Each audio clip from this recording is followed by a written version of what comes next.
Good morning, everybody. I'm Gretchen Hydo, professional certified life and business coach. Happy Monday. How are ya? I hope that you had a really good weekend. It is pouring down rain in Los Angeles. That is something that rarely happens here.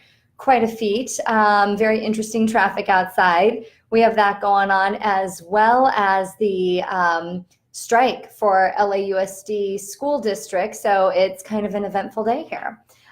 So one of the things I wanted to talk about today, I was at a women's conference over the weekend, and someone was talking about how do you define yourself? What are the ways that you measure yourself up and the stories that you tell about who you are and that you believe.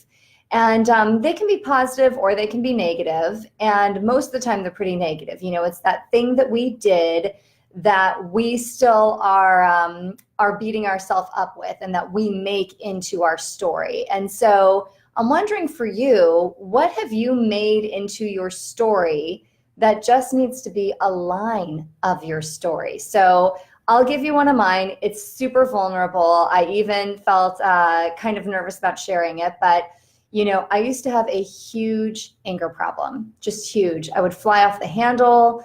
I would say really mean things. I would sometimes get physical. And for a long time, I was really known as being angry and explosive. And it's been a lot of years and a lot of work that I have had to do since that time to not be angry and to not be explosive and to really not define myself anymore as being angry and explosive, but instead letting that just be a line in my story. And so what it used to look like for me is that expectations would get met, and that would somehow make me feel out of control, and I get scared. And for me, every bad action I have ever taken has been because of some form of fear, and I didn't know I was afraid. Since anger feels so powerful, it was my go-to. I almost used it as a weapon.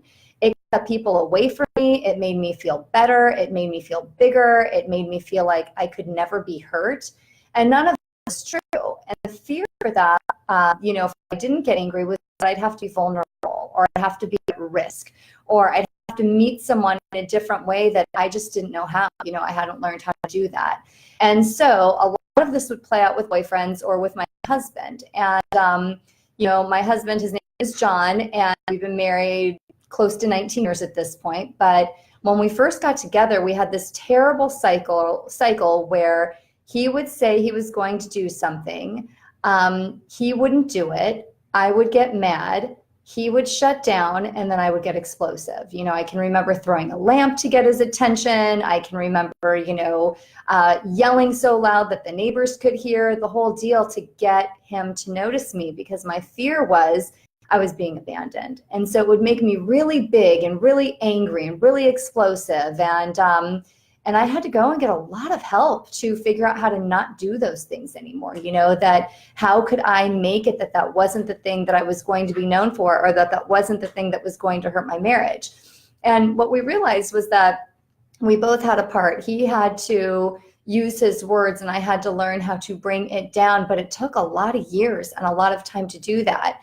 And for so long, I mentor a lot of women, and we get together on a weekly basis. And for so long, what I was known for was, and it was my own fault that I was known for this, but it was that I was angry. You don't mess with Gretchen.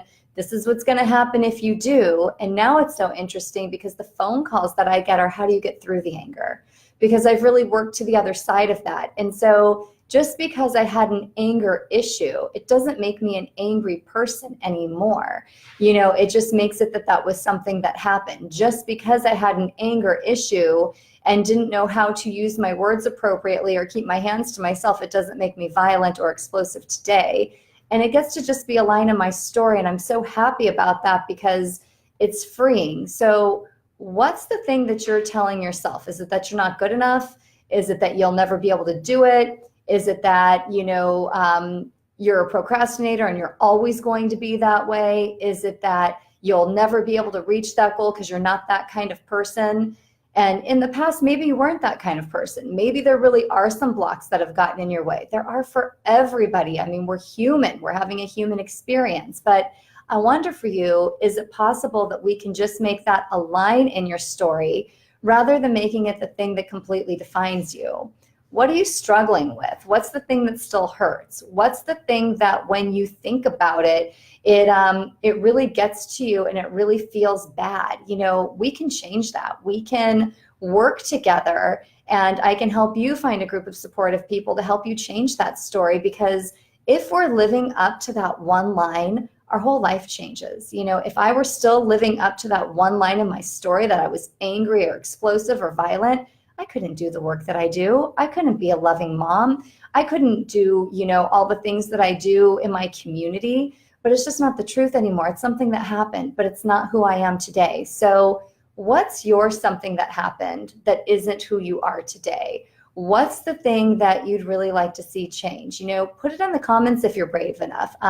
PM me. I would love to give you support on that. And just as a little reminder, my group, my transformation group, is going to start on the 30th. And what you're going to get with that is 2-hour Zoom calls with a group of people that are going to be able to help support you through these sorts of things.